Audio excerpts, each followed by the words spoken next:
ಶ್ರೀ ಗುರುಭ್ಯೋ ನಮಃ. ಹರೇ ಕೃಷ್ಣ. ನಮಸ್ಕಾರ ಸ್ನೇಹಿತರೆ, ನನ್ನ ಯೂಟ್ಯೂಬ್ ಚಾನಲ್ಗೆ ನಿಮ್ಮೆಲ್ಲರಿಗೂ ಆಧಾರದ ಸ್ವಾಗತ. ಸ್ನೇಹಿತರೆ, ಇದನ್ನು ನಾನು ಮಾತಾಡಲಿಕ್ಕೆ ಹೋಗ್ತಿರ್ತಕ್ಕಂಥ ಕಾನ್ಸೆಪ್ಟ್ ಬಂದು ಭಾಳಷ್ಟು ಜನ ನನ್ನ ಕ್ಲೈಂಟ್ಸ್ ಕೇಳ್ತಾ ಇದ್ದಾರೆ. ಏನಂತಂದರೆ, ಈ ಯುಗಾದಿ ಪಾಡ್ಯ ಅಥವಾ ಅಮಾವಾಸ್ಯೆ ಆದಮೇಲೆ ಬರ್ತಕ್ಕಂಥ ಈ ದೀಪಾವಳಿ ಪಾಡ್ಯದಲ್ಲಿ ನಾವು ಏನಾದರೂ ಈ ಗೃಹ ಪ್ರವೇಶ ಮುಹೂರ್ತಗಳನ್ನು ಅಥವಾ ಬೇರೆ ಯಾವ್ದಾದ್ರು ಮುಹೂರ್ತಗಳನ್ನು ಮಾಡ್ಬೋದಾ ಅಂತ ಕೇಳ್ತಾರೆ ಸ್ನೇಹಿತರೆ. ಹಾಗಾಗಿ ಅದರ ಬಗ್ಗೆ ಒಂದು ಸ್ವಲ್ಪ ಕ್ಲಾರಿಫಿಕೇಷನ್ ಕೊಡ್ತೀನಿ ಸ್ನೇಹಿತರೆ. ವಿಶೇಷವಾಗಿ ಏನಂತಂದರೆ, ಈ ಅಮಾವಾಸ್ಯೆ ನಂತರ ಬರ್ತಕ್ಕಂಥ ಪಾಡ್ಯನ ನಾವು ನಷ್ಟಪಾಡ್ಯ ಅಂತ ಅಂತೀವಿ. ನಷ್ಟಪಾಡ್ಯ ಅಂದರೆ ಏನಂದರೆ, ಈಗ ನೋಡ್ರಿ, ಇನ್ನೊಂದು ವಾರದಲ್ಲಿ 10 ದಿವಸದಲ್ಲಿ ಬರ್ತಕ್ಕಂಥ ದೀಪಾವಳಿ ಪಾಡ್ಯ ಅಂತೀವಿ, ಬಲಿಪಾಡ್ಯಮಿ ಅಂತ ಅಂತೀವಿ. ಅಂದರೆ ನೀವು ಅರ್ಥ ಮಾಡಿಕೊಡ್ರಿ, ಏನಂದರೆ ಲಕ್ಷ್ಮೀ ಪೂಜೆನ ನೀವು ಅಮಾವಾಸ್ಯೆಯಲ್ಲಿ ಮಾಡಿಕೊಂಡ್ರಷ್ಟು ಭಾಳಷ್ಟು ಒಳ್ಳೆಯದು. ಯಾಕಂದರೆ ಈಗ ನೀರು ತುಂಬ ಹಬ್ಬ, ತ್ರಯೋದಶಿ, ನರಕ ಚತುರ್ದಶಿ ಹಾಗೂ ಅಮಾವಾಸ್ಯೆ ದಿನ ಏನಂತಂದರೆ ಪರಿಪೂರ್ಣವಾಗಿ ಲಕ್ಷ್ಮಿ ಇರ್ತಾಳೆ. ಅಲ್ಲಿ ನೀವು ಅಂಗಡಿ ಪೂಜೆಗಳನ್ನು ಮತ್ತೊಂದು ಆಮೇಲೆ ನಿಮ್ಮ ಏನು ಪ್ರತಿ ವರ್ಷಂತೆ ಮಾಡ್ತಕ್ಕಂಥ ಕಾರ್ಯಕ್ರಮಗಳನ್ನು ಮಾಡ್ಕೋಬೋದು ಸ್ನೇಹಿತರೆ. ಹಾಗಾಗಿ ಅಮಾವಾಸ್ಯೆ ನಂತರ ಬರ್ತಕ್ಕಂಥ ಈ ಪಾಡ್ಯ, ಇದಕ್ಕೆ ವಿಶೇಷ ಬಲಿಪಾಡ್ಯಮಿ ಅಂತ ಅಂತೀವಿ. ಅಂದರೆ ಬಲಿ ಚಕ್ರವರ್ತಿಯನ್ನು ಇಂದು ಮಹಾವಿಷ್ಣು ಪಾತಾಳಕ್ಕೆ ತುಳಿದ ದಿನ ಅಂತ ಅಂತೀವಿ ನಾವು. ಹಾಗಾಗಿ ಅಂದರೆ ಯಾವಾಗಲೂ ಒಂದು ತಿಳ್ಕೊಂಡ್ರೆ ಸಹಿತ ಅಮಾವಾಸ್ಯೆಗೆ ಬರ್ತಕ್ಕಂಥ ಪಾಡ್ಯ ಯಾವುದೇ ಕಾರ್ಯಕ್ರಮಗಳಲ್ಲಿ ಮಾಡಬಾರ್ದು, ಅದು ಅಂತ ನಿಷಿದ್ಧ ಅಂತ ಅಂತೀವಿ. ಆದರೆ ಕೆಲವೊಂದು ಪಂಚಾಂಗಗಳಲ್ಲಿ ಏನು ಮಾಡಿರ್ತಾರೆ ಅಂದರೆ, ಅದು 3.5 ಮುಹೂರ್ತ ಇದೆ, ಏನೂ ಆಗಲ್ಲ, ಯುಗಾದಿ ಪಾಡ್ಯ ಮಾಡಿರಿ ಅಥವಾ ಈ ದೀಪಾವಳಿ ಅಮಾವಾಸ್ಯೆ ಆದಮೇಲೆ ಬರ್ತಕ್ಕಂಥ ಪಾಡ್ಯ ಮಾಡೋದು ಶುಭ ಅಂತ ಹೇಳ್ತಾರೆ. ಬಟ್ ಹಾಗಿಲ್ಲ ಸ್ನೇಹಿತರೆ. ಏನಂತಂದರೆ, ಅಮಾವಾಸ್ಯೆ ಏನಪ್ಪ ಅಂತಂದರೆ, ಇಲ್ಲಿ ಹುಣ್ಣಿಮೆ ಬಂದು ಜನರಲ್ಲಾಗಿ ನಾರಾಯಣನಿಗೆ ಬರ್ತದೆ, ಅಮಾವಾಸ್ಯೆ ಬಂದು ಈಶ್ವರನಿಗೆ ಅಂದರೆ ಪಿತೃಗಳಿಗೆ ಬರುತ್ತೆ. ಪಿತೃಗಳಿಗೆ ಅಂತಂದ್ರೆ ಅಮಾವಾಸ್ಯೆ ಸತ್ತಿರ್ತಕ್ಕಂಥ ನಮ್ಮ ಹಿರಿಯರಿಗೆ ಅವರಿಗೆ ಅದು ಸೇರುತ್ತೆ. ಅಮಾವಾಸ್ಯೆ ದಿನ ವಿಶೇಷವಾಗಿ ಈಶ್ವರನಿಗೆ ಬರ್ತದೆ, ಹುಣ್ಣಿಮೆ ಬಂದು ನಾರಾಯಣಗೆ ಬರ್ತದೆ. ಹುಣ್ಣಿಮೆ ಎಷ್ಟು ಶ್ರೇಷ್ಠನೋ ಅಮಾವಾಸ್ಯೆ ಕೂಡ ಅಷ್ಟೇ ಶ್ರೇಷ್ಠ. ಯಾಕಂತಂದರೆ ನಮಗೆ ದೇವರುಗಳು ಎಷ್ಟು ಇಂಪಾರ್ಟೆಂಟೋ ಪಿತೃಗಳು ಕೂಡ ಅಷ್ಟೇ ಇಂಪಾರ್ಟೆಂಟು.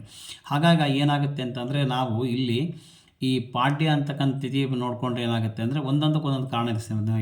ಹೇಳ್ತಾ ಹೋದರೆ ಭಾಳಷ್ಟು ಕಾರಣಗಳು ನಮ್ಮ ಪುರಾಣದಲ್ಲಿ ಆಮೇಲೆ ನಮ್ಮ ಗ್ರಂಥಗಳಲ್ಲಿ ಸಿಗುತ್ತೆ. ಹಾಗಾಗಿ ಏನಂದರೆ, ನಾನು ಹೇಳ್ತಕ್ಕಂಥದ್ದಿಷ್ಟೇ. ಪಾಡ್ಯ ಅಂದರೆ ಯುಗಾದಿ ಬರ್ತಕ್ಕಂಥ ಪಾಡ್ಯ ಆಗುತ್ತೆ, ಈಗ ನಾಳೆ ಬರ್ತಕ್ಕಂಥ ದೀಪಾವಳಿ ಪಾಡ್ಯ ಆಗೋದು. ಈ ಇದರಲ್ಲಿ ನೀವು ವಿಶೇಷವಾಗಿ ಭೂಮಿ ಪೂಜೆಗಳನ್ನು ಮಗದೊಂದು ಕಾರ್ಯಕ್ರಮ ದಯಮಾಡಿ ಯಾರು ಮಾಡಬೇಡ್ರಿ. ಅದು ಮುಗಿದ ಮೇಲೆ ಮಾಡಿಕೊಡ್ರಿ. ಗೃಹ ಪ್ರವೇಶ ಆಗಲಿ, ಒಂದು ಭೂಮಿ ಪೂಜೆ, ಅಂಗಡಿ ಓಪನ್ ಮಾಡ್ತಕ್ಕಂಥದ್ದು, ಬೇರೆ ಏನಾರ ಶುಭ ಕಾರ್ಯಕ್ರಮಗಳನ್ನು ಎಂಗೇಜ್ಮೆಂಟ್ ಮಾಡ್ತಕ್ಕಂಥದ್ದು, ಏನೋ ಒಂದು ನಾಮಕರಣ ಮಾಡ್ತಕ್ಕಂಥದ್ದು ದಯಮಾಡಿ ಯಾರು ಮಾಡಬೇಡ್ರಿ. ಯಾಕಂದರೆ ನಷ್ಟಪಾಡ್ಯ ಅಂದರೆ ಏನಂದರೆ, ಅಮಾವಾಸ್ಯೆ ಆದ ತಕ್ಷಣ ಬರ್ತಕ್ಕಂಥ ಪಾಡ್ಯ ಅದು ಏನಂತಂದರೆ, ನಮಗೆ ಆ ದಿನಗಳಲ್ಲಿ ಏನಾದರೂ ಕಾರ್ಯಕ್ರಮಗಳನ್ನು ಮಾಡಿದರೆ ವಿಶೇಷವಾಗಿ ಏನಾಗುತ್ತೆ ಅಂದರೆ ನಮಗೆ ನಷ್ಟ ಉಂಟಾಗುತ್ತೆ ಅಂತ ಹೇಳ್ತೀವಿ. ವಿಶೇಷವಾಗಿ ಏನಾರ ಒಂದು ನೀವೀಗ ಭೂಮಿ ಪೂಜೆನ ಮಾಡಿರಿ ಅಂತ ಅಂದ್ಕೊಳ್ರಿ. ಭೂಮಿ ಪೂಜೆನ ಮಾಡಿದ್ರೆ ಸರಾಗವಾಗಿ ಯಾವುದೂ ಹೋಗೋದಿಲ್ಲ ಸ್ನೇಹಿತರೆ. ಎಲ್ಲವೂ ಏನಪ್ಪ ಅಂದ್ರೆ ಕಟ್ಟಾಗಿ ಹೋಗ್ತಾ ಇರುತ್ತೆ. ಮನೆ ಯಜಮಾನನಿಗೆ ಕಂಟಕ ಜಾಸ್ತಿ ಆಗ್ತಿರುತ್ತೆ.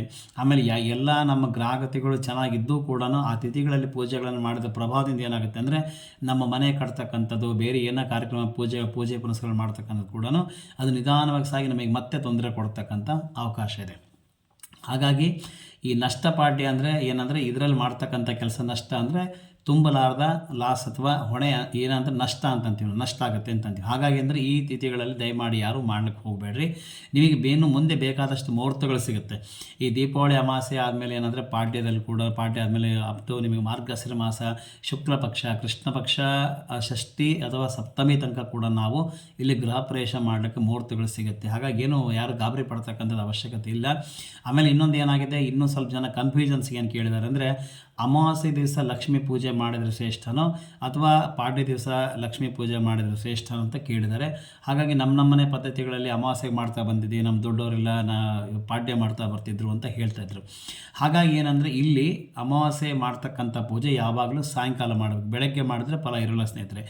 ಲಕ್ಷ್ಮೀ ಅಮ್ಮನವ್ರ ಆಗಮನ ಆಗ್ತಕ್ಕಂಥದ್ದು ಸಂಜೆ ಗೋಧೂಳಿ ಲಗ್ನ ಅಂದರೆ 5:30 5:30 ಕಮೆನ್ಸ್ ಆಗುತ್ತೆ. ಅಪ್ ಟು ನಿಮಗೆ 8:30 9 ಗಂಟೆ ತನಕ, ಲಾಸ್ಟ್ 9:30 9:30 ತನಕ ನೀವು ಅಲ್ಲಿ ಅಮಾವಾಸ್ಯೆ ಪೂಜೆಗಳನ್ನು ಮಾಡ್ಕೋಬೋದು. ಎಲ್ಲ ರೆಡಿ ಮಾಡಿಟ್ಕೊಂಡು ನೇರವಾಗಿ ಪೂಜೆ ಮಾಡಲಿಕ್ಕೆ ಏನು ಅಡ್ಡಿಲ್ಲ. ಮಧ್ಯಾಹ್ನ ರೆಡಿ ಮಾಡಿಕೊಳ್ರಿ, ಸಾಯಂಕಾಲ ನೀವು ಪೂಜೆ ಮಾಡಿಕೊಳ್ರಿ. ಒಂದು ಅರ್ಧ ಮುಕ್ಕಾಲು ಗಂಟೆ ಲಕ್ಷ್ಮೀ ಪೂಜೆ ಇರುತ್ತೆ.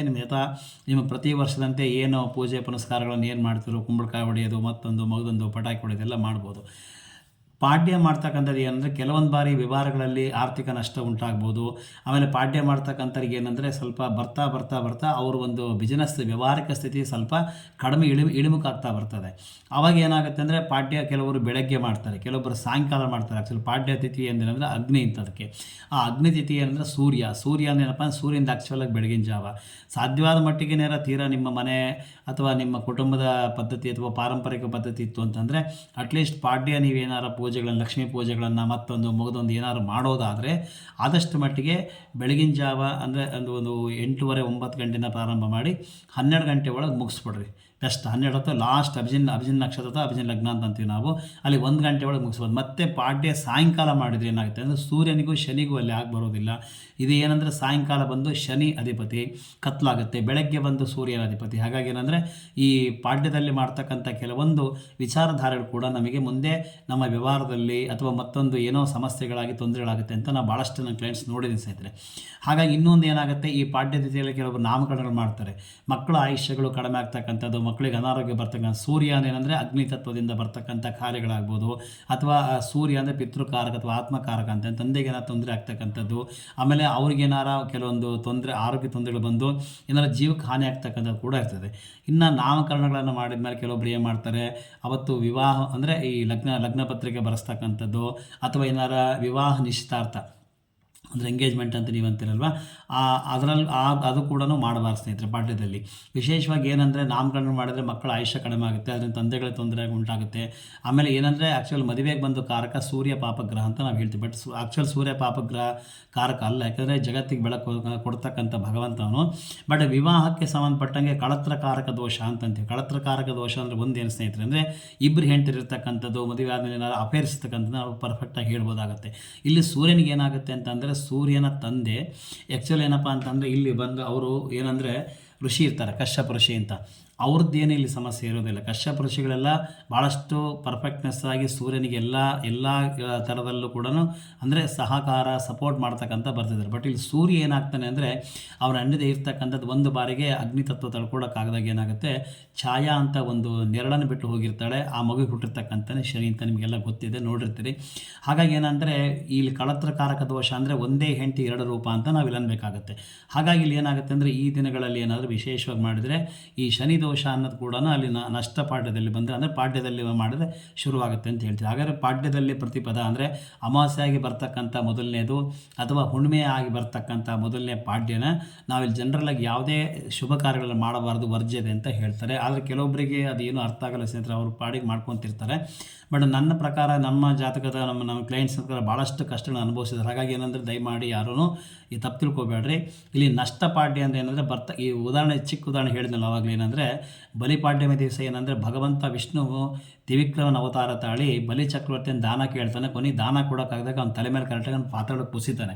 ಅಂದರೆ ಆ ಪಾತಾಳಕ್ಕೆ ಕುಸಿದ ಅರ್ಥ ಏನಂದರೆ ನಾವು ಆ ದಿನ ಏನೇ ಪೂಜೆ ಪುನಸ್ಕಾರಗಳನ್ನು ಮಾಡಿದರೆ, ಆಮೇಲೆ ನಮಗೆ ಅಂದರೆ ಪೂಜೆ ನಾರ್ಮಲ್ ಪೂಜೆಗಳಿಗೆ ಇದು ಅನ್ವಯ ಆಗೋಲ್ಲ ಅಂತ ತಪ್ಪು ತಿಳ್ಕೊಬೇಡ್ರಿ. ನಾರ್ಮಲ್ ಪೂಜೆಗಳಿಗೆ ಇದು ಅನ್ವಯ ಆಗೋದಿಲ್ಲ. ವಿಶೇಷವಾಗಿ ಏನಪ್ಪ ಅಂದರೆ ಮದುವೆ ಸಂಬಂಧಪಟ್ಟಿರ್ತಕ್ಕಂಥದ್ದು, ನಾಮಕರಣಗಳು ಅಥವಾ ಅಂಗಡಿ ಪೂಜೆ ಅಂಗಡಿ ಓಪನಿಂಗ್ ಇರ್ತಕ್ಕಂಥದ್ದು, ಬೇರೆ ಯಾವುದೇ ಥರ ಶುಭ ಕಾರ್ಯ ಮಾಡಿದಾಗ ನಾವು ಮೊದಲಿಗೆ ಚೆನ್ನಾಗಿರ್ತೀವಿ, ಬರ್ತಾ ಬರ್ತಾ ಪಾತಾಳಕ್ಕೆ ಒಂದು ಹೋಟ್ಲ್ ಓಪನ್ ಮಾಡ್ಬೋದು, ಅಥವಾ ಒಂದು ಅಂಗಡಿ ಓಪನ್ ಮಾಡೋದು, ಒಂದು ಮಾಲ್ ಓಪನ್ ಮಾಡ್ಬೋದು. ಮೊದಲಿಗೆ ಚೆನ್ನಾಗಿರುತ್ತೆ, ಬರ್ತಾ ಏನಂದರೆ ಖುಷಿ ಇರ್ತದೆ. ನಷ್ಟ ಅಂದರೆ ನಷ್ಟ ಆಗ್ತಾ ಬರುತ್ತೆ, ಯಾವಾಗ ಏನೋ ತೊಂದರೆಗಳಾಗುತ್ತೆ. ಹಾಗಾಗಿ ಏನಂದರೆ ಈ ದಿನ ಪ್ರತಿಪದ ಪಾಡ್ಯಗಳನ್ನು ಆದಷ್ಟು ಮಟ್ಟಿಗೆ ಶುಭ ಕಾರ್ಯಗಳನ್ನ ಯಾರು ಮಾಡಬೇಡ್ರಿ. ಅದ್ರ ನೆಕ್ಸ್ಟ್ ತಿಥಿ ಬಿದಿಗೆ ಇರುತ್ತೆ, ತದಿಗೆ ಇರುತ್ತೆ. ಚೌತಿ ಮಾಡ್ಲಿಕ್ಕೆ ಬರಲ್ಲ, ಪಂಚಮಿ ಮಾಡ್ಬೋದು, ಷಷ್ಠಿ ಮಾಡ್ಬೋದು, ಸಪ್ತಮಿ ಮಾಡ್ಬೋದು, ಅಷ್ಟಮಿ ಬರೋದಿಲ್ಲ, ನವಮಿ ಬರೋದಿಲ್ಲ, ದಶಮಿ ಏಕಾದಶಿ ಬರೋದಿಲ್ಲ, ಏಕಾದಶಿ ವರ್ಜ ಇದೆ. ಹಾಗೂ ಲಾಸ್ಟ್ ದ್ವಾದಶಿ ತ್ರಯೋದಶಿ ಬಿಟ್ಟರೆ ಹುಣ್ಣಿಮೆ ಅಮಾವಾಸ್ಯೆಗಳನ್ನ. ಬಟ್ ಇದು ಹುಣ್ಣಿಮೆಗೆ ಅನ್ವಯಿಸುತ್ತೆ. ಅಮಾವಾಸ್ಯೆಗೆ ಏನಪ್ಪ ಅಂದರೆ ಕೃಷ್ಣ ಪಕ್ಷದಲ್ಲಿ ಆ್ಯಕ್ಚುಲಾಗಿ ಏನಪ್ಪ ಅಂದರೆ ಸಪ್ತಮಿ ತಿಥಿ ಲಾಸ್ಟ್. ಅಂದರೆ ಶುಕ್ಲ ಪಕ್ಷ ಅಷ್ಟಮಿಯಿಂದ ಕೃಷ್ಣ ಪಕ್ಷ ಅಷ್ಟಮಿ ತನಕ ಪೂರ್ಣಚಂದ್ರ ಇರ್ತಾನೆ. ಬಟ್ ಪೂರ್ಣಚಂದ್ರ ಕೆಲವೊಬ್ರು ಏನಾಗುತ್ತೆ ಹುಣ್ಣಿಮೆಗೆ ಮುಗಿದು ಹೋಗುತ್ತೆ ಅಂತಾರೆ. ಆ್ಯಕ್ಚುಲಿ ಅಂದರೆ ಇಲ್ಲಿ ಅಮಾವಾಸ್ಯೆ ಮೇಲೆ ಬರ್ತಕ್ಕಂಥ ಪಾಡ್ಯದಿಂದ ಕಮೆನ್ಸ್ ಆಗತಕ್ಕ ಚಂದ್ರ ಕ್ಷೀಣ ಇರ್ತಾನೆ. ಅಷ್ಟಮಿ ದಿನ ಏನಂದರೆ ಆತ ನಿಧಾನವಾಗಿ ಬರಲಿಕ್ಕೆ ಪ್ರಕಾಶವಾಗಿ ಕಾಣ್ತಾನೆ. ಹಾಗಾಗಿ ಏನಂದರೆ ಈ ನಷ್ಟ ಪಾಡ್ಯದಲ್ಲಿ ಬರ್ತಕ್ಕಂಥದ್ದು ಸ್ವಲ್ಪ ಪೂಜೆಗಳನ್ನು ಮಾಡ್ತಕ್ಕಂಥದ್ದು ಎಲ್ಲರೂ ಕೂಡ ಅಷ್ಟು ಅಶುಭ ಅಂದರೆ ಶುಭವನ್ನು ಕೊಡ್ತಕ್ಕಂಥದ್ದಲ್ಲ ಅಂತ ನಾನು ಹೇಳಕ್ಕೆ ಇಚ್ಛೆಪಡ್ತೀನಿ ಸ್ನೇಹಿತರೆ. ಹಾಗಾಗಿ ನಮ್ಮ ಭಾಳಷ್ಟು ಜನ ಕ್ಲೈಂಟ್ಸ್ ಕೇಳಿದ್ದಾರೆ. ಈ ಕೆಲವೊಂದು ಬಾರಿ ಏನಾಗುತ್ತೆ ಅಂದರೆ ವಿಡಿಯೋ ಮಾಡಬೇಕಾದ್ರೆ ಕೆಲವು ಎಲ್ಲರಿಗೂ ನಾನು ಈ ನನ್ನ ಫೋನ್ ಕಾಲಲ್ಲಿ ಮತ್ತೊಂದು ವಾಟ್ಸಪ್ಪಲ್ಲಿ ಎಲ್ಲರಿಗೂ ರೆಸ್ಪಾನ್ಸು ಭಾಳಷ್ಟು ಚಾಟ್ಸಿಗೆ ಕೊಡೋಕೆ ಆಗೋದಿಲ್ಲ. ಯಾಕಂದರೆ ಭಾಳಷ್ಟು ಜನ ಕ್ಲೈಂಟ್ಸ್ ಇದ್ದಾರೆ, ನನಗೆ ಸಿಕ್ಕಾಪಟ್ಟೆ ಕ್ಲೈಂಟ್ಸ್ ಇದ್ದಾರೆ. ಹಾಗಾಗಿ ನಾನು ಎಲ್ಲರಿಗೂ ಕೂಡ ಕ್ಲಾರಿಟಿ ಕೊಡೋಕೆ ಆಗೋದಿಲ್ಲ.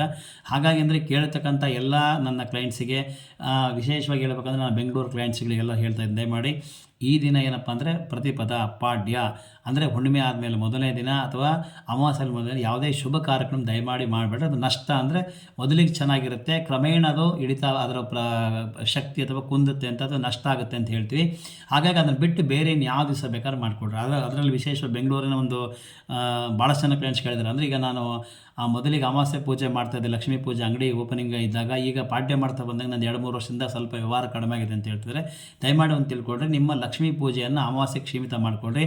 ಅದಕ್ಕೂ ಮೀರಿ ನಿಮ್ಮ ಪದ್ಧತಿ ಏನಾರು ಅನಿವಾರ್ಯವಾಗಿ ಎಲ್ಲರ ಈ ಕುಟುಂಬದವ್ರ ಒತ್ತಡ ಮತ್ತೊಂದು ಮಗದೊಂದು ಏನಾರು ಇತ್ತು ಅಂತಂದರೆ ನೀವು ಬೆಳಗ್ಗೆ ಪಾಡ್ಯ ದಿವಸನೇ ಮಾಡಬೇಕು ಅಂದರೆ 12 ಗಂಟೆ ಒಳಗೆ ಮುಗಿಸ್ಬಿಡ್ರಿ. ಅದ್ರ ಮೇಲೆ ಯಾವುದೇ ಕಾರಣಕ್ಕೂ ನೀವು ಮುಂದುವರಿಬೇಡ್ರಿ.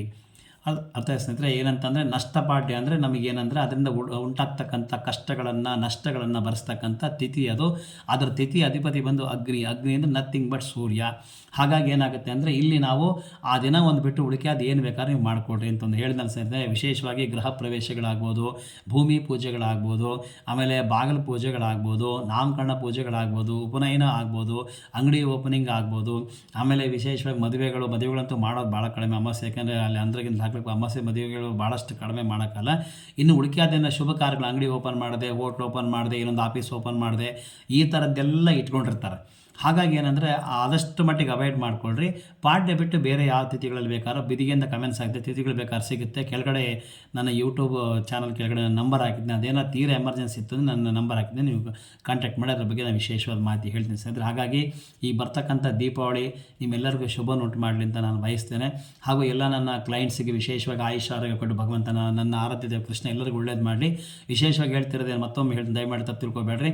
ಇಲ್ಲಿ ನೀವು ಅಮಾವಾಸ್ಯೆಗಳನ್ನು ವಿಶೇಷವಾಗಿ ಲಕ್ಷ್ಮೀ ಪೂಜೆಯನ್ನು ಸಂಜೆ ಮಾಡ್ತಕ್ಕಂಥದ್ದು. ಅಂದರೆ ನೀವು ಬೆಳಗ್ಗೆ ಮಾಡ್ತಕ್ಕಂಥದ್ದು ಶುಭ ಅಂತ ಹೇಳಲ್ಲ ಸ್ನೇಹಿತರೆ. ಶುಭ ಅಂದರೆ ಲಕ್ಷ್ಮೀ ಅಂದರೆ ಅಮ್ಮನವರ ಆರಾಧನೆ ಮಾತ್ರ ಯಾವಾಗಲೂ ಕೂಡ ದೇವಿ ಆರಾಧನೆಗಳೇ ಸಂಜೆ 5:30 ಬ್ರಾಹ್ಮಿ ಮುಹೂರ್ತದಿಂದನೇ ಕಮೆನ್ಸ್ ಆಗುತ್ತೆ. 9-9:30 ತನಕ ಮಾಡೋದು ಏನೂ ತೊಂದರೆ ಇಲ್ಲ.